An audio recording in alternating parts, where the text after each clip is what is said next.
બનાસકાંઠા સરહદી પંથકમાં થયેલ ઘરફોડ ચોરીના ગુનાઓનો ભેદ ઉકેલતી થરાદ પોલીસ.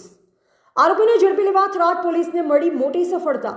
પોલીસ મહાનિરીક્ષક સરહદી રેન્જ કચ્છ ભુજ તથા અક્ષયરાજ પોલીસ અધિક્ષક બનાસકાંઠા જિલ્લાનાઓએ પોલીસ સ્ટેશન વિસ્તારમાં બનેલ અનડિટેક્ટ ચોરીના ગુનાઓ શોધી કાઢવા સૂચના કરેલ. જે અન્વયે એસએમ વારોતરિયા નાયબ પોલીસ અધિક્ષક થરાદ વિભાગ થરાદ 9ના માર્ગદર્શન હેઠળ થરાદ પોલીસ સ્ટેશનની પોલીસ ટીમ ચોરીના ગુનાઓમાં સંડોવાયેલ ઇસમો પર વધુ તપાસ કરી ચોરીના ગુનાઓ શોધી કાઢવા સતત પ્રયત્નશીલ હતી. જેમાં થરાદ પોલીસ સ્ટેશનના ડેલ ગામે ઘરફોડ ચોરીના ગુનાઓ બનેલ હોય, જેમાં થરાદ પોલીસ સ્ટેશન પાર્ટ એ ગુના રજિસ્ટર નંબર 241-090 ભારતીય ન્યાય સંહિતા 2023ની કલમ 305A 331-4-54 મુજબનો ગુનો તારીખ 26/12/2024ના નોંધાયેલ હતો.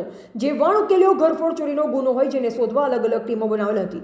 જેમાં મળેલ માહિતી અને ટેકનિકલ એનાલિસિસ આધારે હિતેશભાઈ મોડાભાઈ ઉમાભાઈ પારગી રહે તળાવ સીમ તાલુકા વાવવાળો ગુનામાં સંડોવાયેલ હોય, જેની તપાસ કરતા વાહન ચેકિંગ દરમિયાન સદરુ ઇસમ મળી આવતા તેની યુક્તિ પ્રયુક્તિથી પૂછપરછ કરતા ડેલ ગામે થયેલ ચોરીની કબૂલાત કરતા તેની સાથે ચોરી કરવા આવેલ બીજા બે ઇસમો હિતેશભાઈ નાનજીભાઈ રાજાભાઈ પરમાર રહે તળાવ સીમ તાલુકા વાવ તથા અર્જણભાઈ બાબુભાઈ ભાવાભાઈ પરમાર રહે તળાવ તાલુકા વાવવાળાઓ સંડોવાયેલ હોય, જે બે ઇસમોને પકડી પાડવામાં આવેલ છે.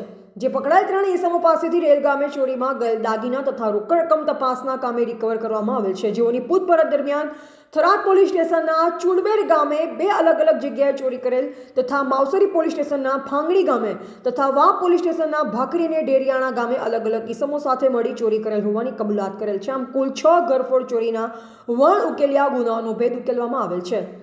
અમે થરાદ પોલીસ અને અમારા એબ્સ્કોન્ડર સ્કોડ છે, એમના સભ્યએ ગુનો ડિટેક્ટ કરેલ છે અને એમાં કુલ આરોપી 3 પકડાયેલા છે અને તમામ મુદ્દામાલ જે ડેલ ગામની ચોરી થઈ હતી અને તમામ મુદ્દામાલ લગભગ આવી ગયો છે.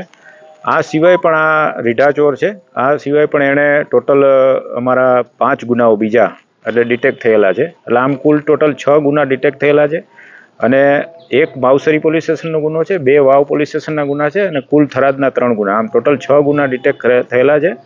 અને આ ચોર ખૂબ જ મતલબ સાતીર હતા અને તેઓ રાત્રિના સમયે ઘરમાં કોઈ મતલબ બેન દીકરીઓ હોય સૂઈ રહ્યા હોય એવા ઘરને ટાર્ગેટ કરતા હતા અને પછી જેના મકાનનો તાળું હોય તો તાળું ખોલી અને જો મકાન એમને ખુલ્લું હોય તો એમાંથી જે પેટડી હોય એ પેટડીમાંથી જે સોના ચાંદીના દાગીના લઈ જવાના આનો એમો છે.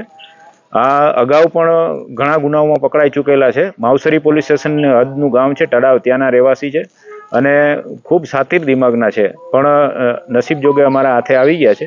હવે એની કાયદેસર કાર્યવાહી કરવામાં આવશે. એવા જીતુબા રોડ સંબંધ ભારત ન્યૂઝ થરાદ.